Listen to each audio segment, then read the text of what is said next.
Konnichiwa! Today my friend Marie Lestrange is teaching us how to make okonomiyaki, also known as the Japanese savory pancake. Start by chopping the head of one cabbage and adding it to a large bowl. You can add whatever veggies you want to this recipe. Today we're adding in scallions. In a separate bowl, combine 1 cup of flour, 1/4 teaspoon salt, 1/4 teaspoon of sugar, and 1/4 teaspoon of baking powder. Add 1 cup of panko crumbs. Whip 2 egg whites in a separate bowl. And crack 4 eggs into your bowl that has all of the dry ingredients. Be careful not to get any shells into your mixture. Combine all ingredients and add a dash of dashi and a little bit of water.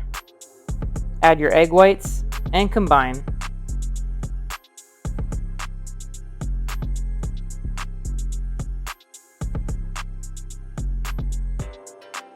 Cover and store your mixture for at least an hour and wait patiently like Marie.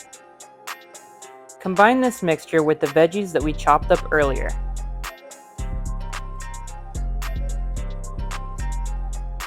Fold over using a circular motion just like Marie is doing here. Spray a pan with avocado oil on medium heat and add your Japanese pancake mix. Form into a nice flat round pancake.